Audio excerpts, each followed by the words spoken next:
Hello students, today the class about solution is mole fraction.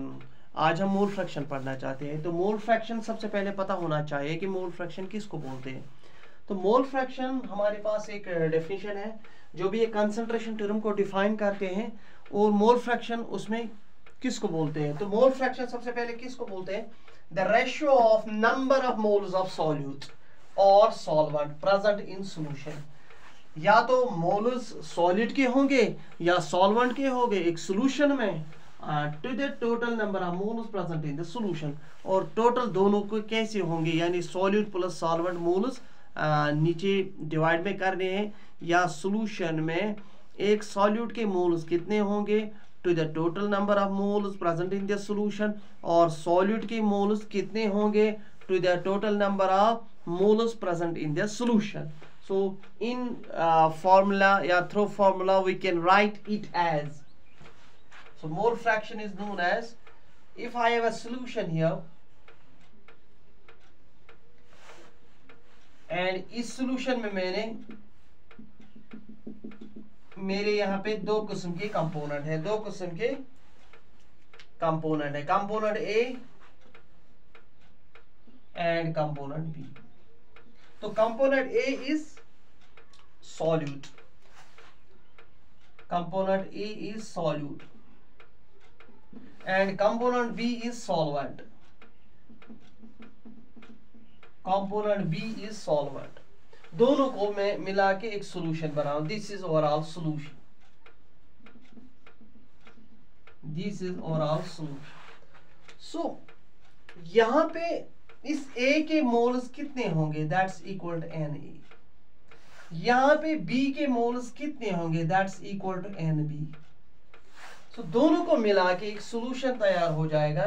तो ये A के अलग मोल्स अगर हम देखेंगे दैट्स Na, B के अलग हम मोल्स देखेंगे दैट्स Nb, लेकिन दोनों को मिला के अगर इस सॉल्यूशन में देखेंगे यहाँ पे Na प्लस Nb होगा। यानी मैंने दो कंपोनेंट्स को मिला, एक सॉल्यूट था, सॉल्यूट के मोल्स मेरे पास थे, और यहाँ पे सॉल्वेंट मैंने मिलाया, सॉल्वेंट के भी मोल्स मेरे पास थे। तो क्या किया, एक सॉल्यूशन तैयार किया। इस सॉल्यूशन में मेरे पास दोनों कंबाइन करके मोल्स जो है total moles Na plus Nb। तो अगर हम इसका रेशियो निकालेंगे मोल फ्रैक्शन का, mole fraction is nothing, it is ratio of number of moles of solute और solvent present in solution to the total number of moles present in the solution. In formula we can write as, either we define mole fraction of A, that is solute, or mole fraction of B, that is solvent, that is solvent।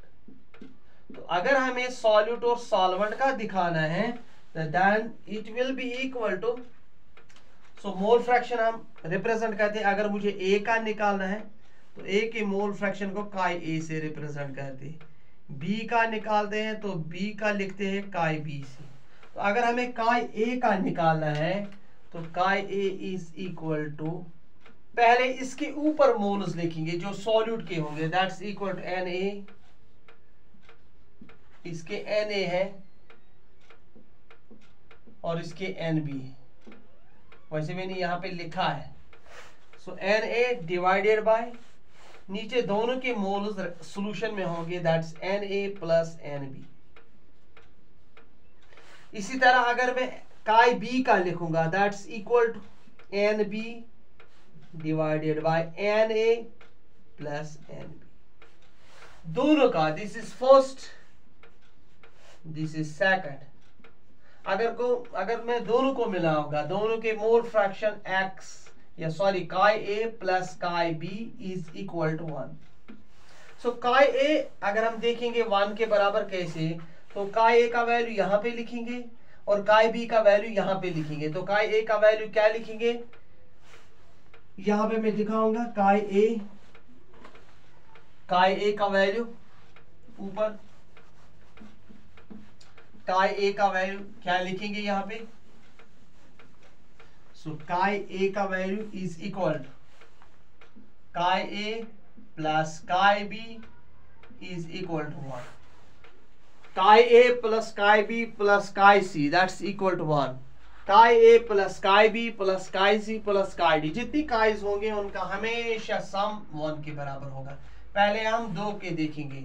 सो काय ए किसके बराबर है, N A plus N A plus N B plus इसका भी N B divide by N A plus N B, इसके भी N A plus N B नीचे है, इसके भी N A plus N B नीचे है, तो इनका मैं कॉमन निकालूंगा यानी एलसीएम निकालूंगा, that's equal to N A plus N B, ऊपर क्या आ जाएगा N A plus N B, तो ये और ये cancel, that's equal to 1। Similarly अगर हमारे पास 3 का काय वैल्यू होगा, काय ए प्लस काय बी प्लस काय C, that will also be equal to 1। So this is dimensionless quantity, this is dimensionless quantity. Dimensionless means इसके कोई भी यूनिट नहीं है, डायमेंशनलेस क्वांटिटी, क्योंकि ऊपर भी मोल्स नीचे भी मोल्स, तो dimensionless quantity. So this is overall mole fraction. अगर हम इसी को फॉर एग्जांपल हमें मोल परसेंटेज निकालना है, सेम फॉर्मूला, उस फॉर्मूला में क्या हम लिखेंगे, chi A is equal to, A का ऊपर लिखना है, that's equal to N A divided by N A plus N B into 100, this is chi, this is mole fraction percentage, this is mole fraction percentage, mole fraction percentage, this is mole fraction percentage। तो यहाँ पे मैंने बताया आपको, मैंने यहाँ पे explain किया मोल फ्रैक्शन और मोल फ्रैक्शन की फार्मूला, उसके बाद मोल फ्रैक्शन की परसेंटेज निकाले। इसके बाद हमारे पास और एक कॉन्सेंट्रेशन टर्म है जिसको हम बोलते हैं, सो write down, molality, molality, molality. सो मोललिटी किसके बराबर होती है, सो पहले हम लिखेंगे मोललिटी, राइट डाउन मोललिटी। सो मोललिटी हम दिखाते हैं स्मॉल एम से, मोलैरिटी कैपिटल एम से, सो मोललिटी दिखाते हैं स्मॉल एम से। तो किसके बराबर होता है, it can be defined as, it can be defined as number of moles, number of moles of solute dissolved 1 kg of solvent।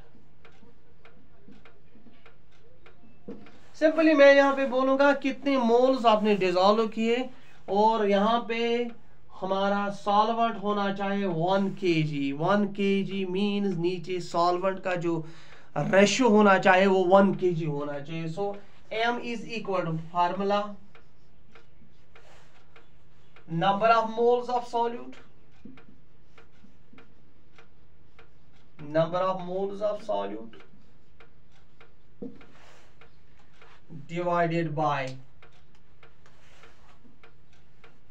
1 kg of solvent,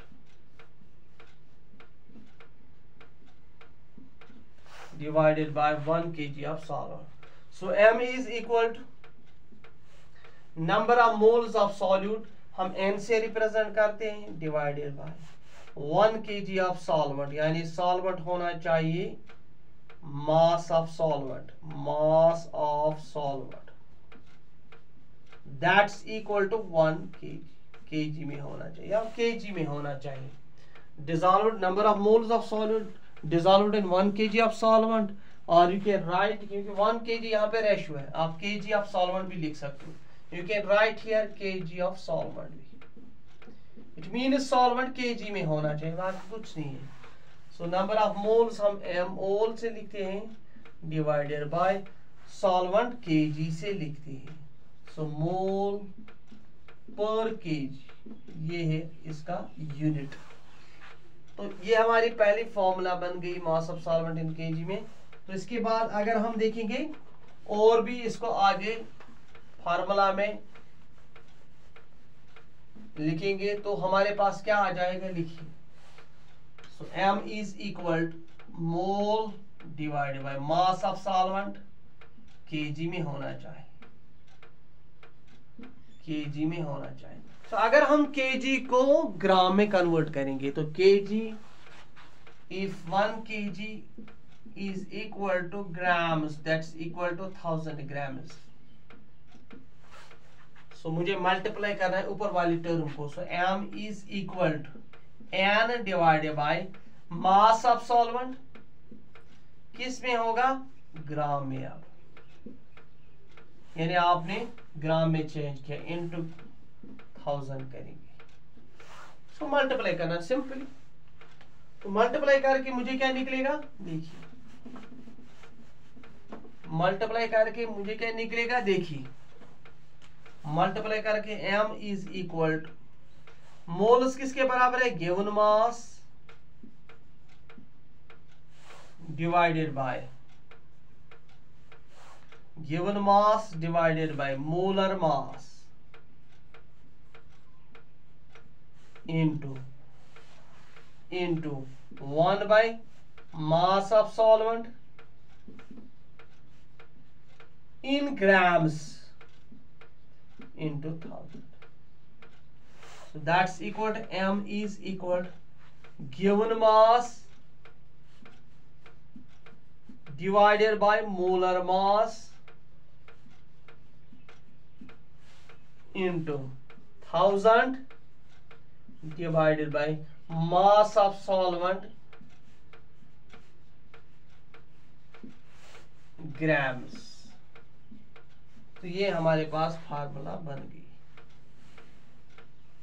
this is overall formula. तो यहाँ पे मैंने आज आपको मोलालिटी सिखाया और मोल फ्रैक्शन सिखाया, जिसमें मैंने बोला है कि मोल फ्रैक्शन किसके बराबर होगा और मोलालिटी किसके बराबर होगा, इनको कैसे रिप्रेजेंट करते हैं in the formula, in the form of formulas. When you know the formula then you will know the calculation, then when you will know the calculation then easily a question can be solved. So यहाँ पे मैंने 2 terms दिखाए, इसके बाद आप लिखिए normality, that's very interesting topic, normality, normality, normality. So normality लिखिए, normality किसके बराबर है, सो राइट डाउन। नॉर्मैलिटी हम n से रिप्रेजेंट करते हैं, क्या, it can be defined as, it can be defined as number of Gram equivalents, number of Gram equivalents dissolved per liter of solution, per liter of solution। ये है हमारे पास definition है। It can be defined as number of gram equivalents dissolved per litre of solution. So यहाँ पे नॉर्मैलिटी किसके बराबर है, n इज इक्वल टू कितने मोल्स आपने डाले, कौन से, सॉरी ग्राम इक्विवेलेंट कितने डाले 1 लीटर में, that's equal to number of gram equivalents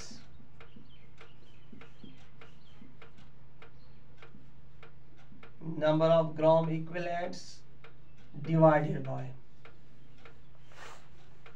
volume जो है सॉल्यूशन का, that should be in liter। So this is overall first formula, that you will know the normality value। और you can write इसका unit यहाँ पे ही gram equivalent divided by liter per liter, or you can write gram equivalent per liter, ये आ जाएगा इसका। सो यहाँ पे और भी मैं बोलूंगा कि नंबर ऑफ ग्राम इक्विवेलेंट किसके बराबर, this very easy. Number of gram equivalent कुछ नहीं है, नंबर ऑफ ग्राम इक्विवेलेंट कुछ नहीं है, ये ऊपर वाली जो टर्म है number of gram equivalent, number of gram equivalent, number of gram equivalent is equal to given mass divided by equivalent mass या equivalent weight। given mass in grams या mass of solute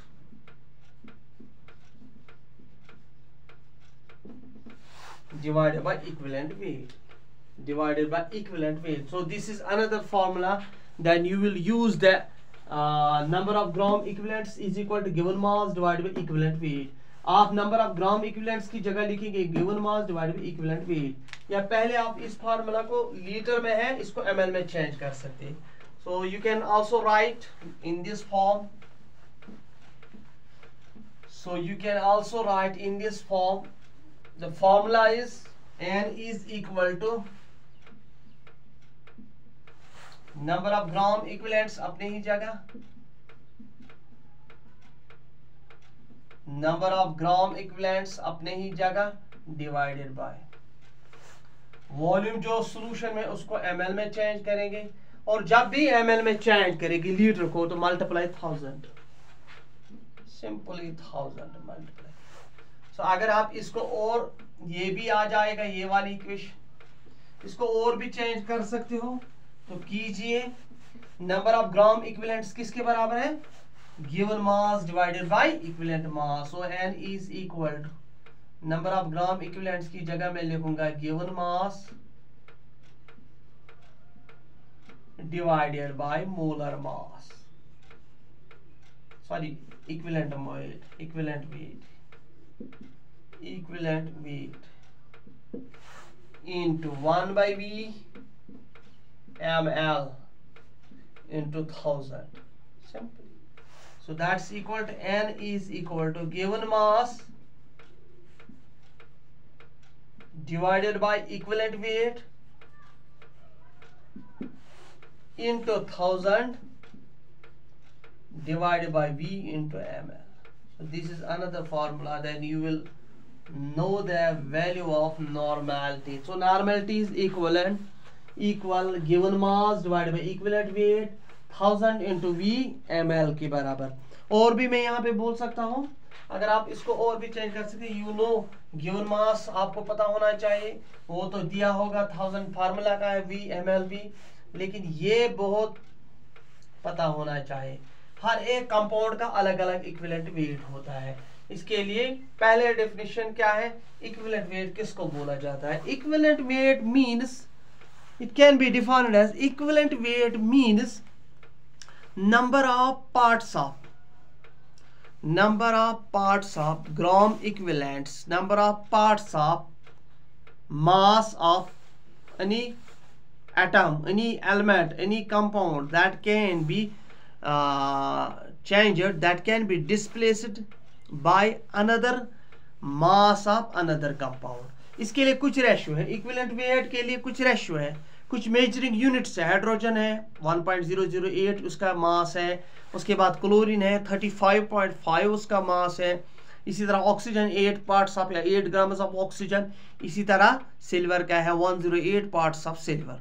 so different elements के लिए different रखा गया है units, measuring units. सो अगर मैंने यहाँ पे कुछ एलिमेंट्स का लिया है, फॉर एग्जांपल मेरे पास हाइड्रोजन है, हाइड्रोजन का मास कितना है बेटा 1.008। इसी तरह अगर मैंने लिया है क्लोरीन का मास कितना है 35.5 ग्राम। इसी तरह अगर मैंने लिया है ऑक्सीजन का, दैट इज इक्वल टू 16 ग्राम, लेकिन इसका 8 ग्राम, ये तो मेजरिंग यूनिट है, कितना रिप्लेस करेगा एक कंपाउंड में। फॉर एग्जांपल आपने देखा होगा इक्विवेलेंट वेट, मेरे पास एक रिएक्शन है H2 plus Cl2 gives twice HCl, तो यहाँ पे हाइड्रोजन कितना मिला है क्लोरीन से, वो हमें निकालना है। जब हाइड्रोजन कितने पार्ट को रिप्लेस करेगा क्लोरीन को, क्लोरीन के कितने पार्ट को रिप्लेस करेगा, that's known as equivalent weight. अब यहाँ पे हाइड्रोजन का मेजरिंग यूनिट है, तो हाइड्रोजन का 1.008 कितने हाइड्रोजन को क्लोरीन को रिप्लेस करेगा। तो यहाँ पे देखेंगे आप, अगर हाइड्रोजन का यहाँ पे 2 ग्राम है, तो यहाँ पे आप क्लोरीन का लीजिए, एक का 35.5, लेकिन 2 का कितना होगा 71 ग्राम। तो अगर हम हाइड्रोजन और क्लोरीन का देखेंगे, हाइड्रोजन और क्लोरीन का, सो 2 ग्राम 71, so 2 1 हजार, 2 3 हजार, 2 5 हजार, और फिर से 5 35.5, यानी 1 ग्राम जो हाइड्रोजन है मेजरिंग यूनिट से, उसने कितने क्लोरीन को रिप्लेस किया, कितना क्लोरीन उससे कंबाइन हो गया।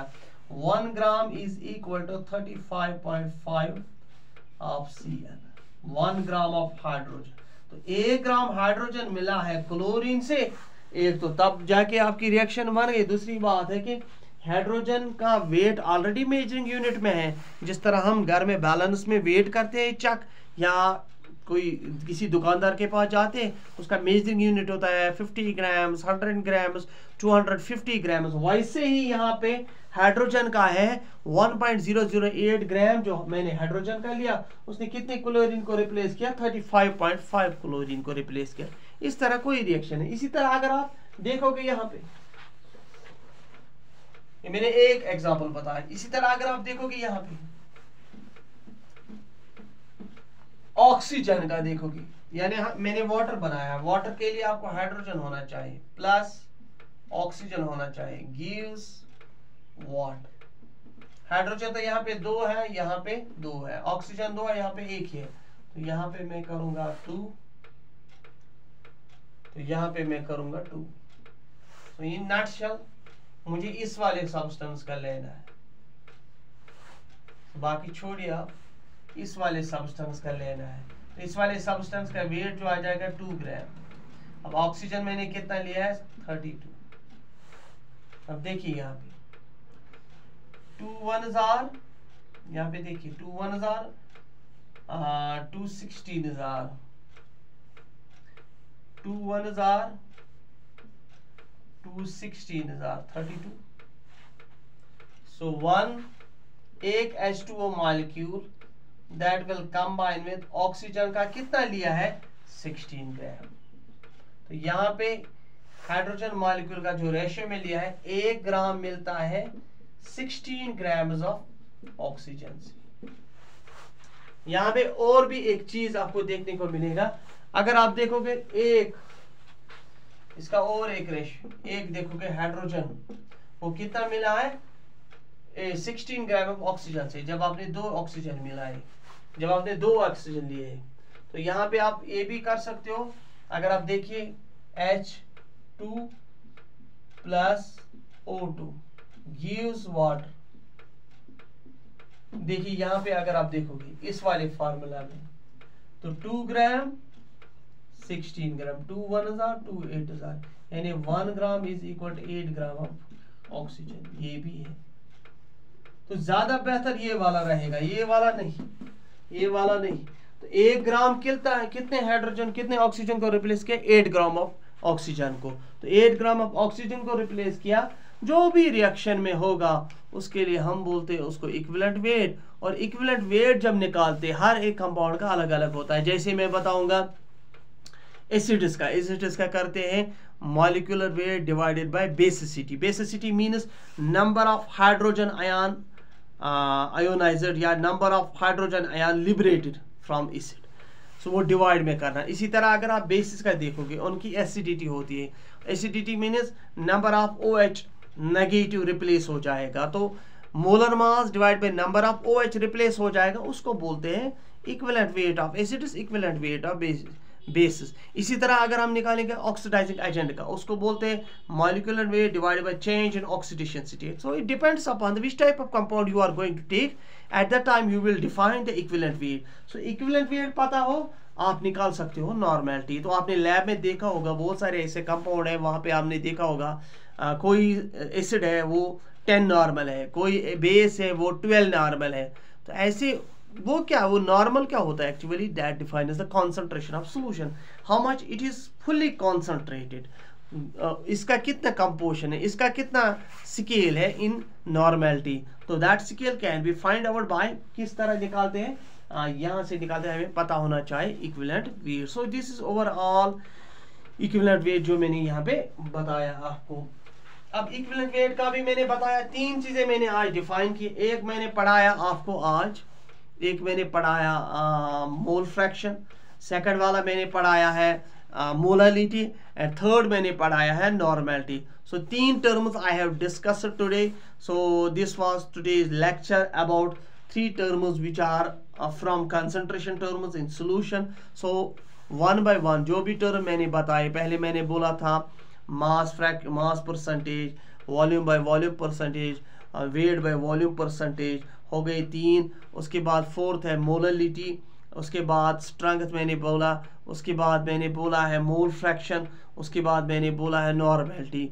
तो दिस वाज ओवरऑल। अब 1 या 2 टर्म्स इसमें बचे हैं कॉन्सेंट्रेशन टर्म्स में, ये पोर्शन खत्म होने वाला है। लेकिन यहाँ पे जो जो मैं फार्मूला दिखा रहा हूँ, जो जो मैं आपको पढ़ा रहा हूँ, वो आपको पता होना चाहिए। So this was overall lecture today about solutions. Thank you. This is the part 3 which I have discussed today in front of you. And मैं वंस अगेन सबसे यही बोलना चाहता हूँ कि इसमें आप देखते हो कि सॉल्यूशन में कितना सिलेबस होता है, तो 1 by 1 टॉपिक आपको पूरा कंप्लीट करेंगे आहिस्ता जो भी पढ़ने वाला होगा। Okay, thank you.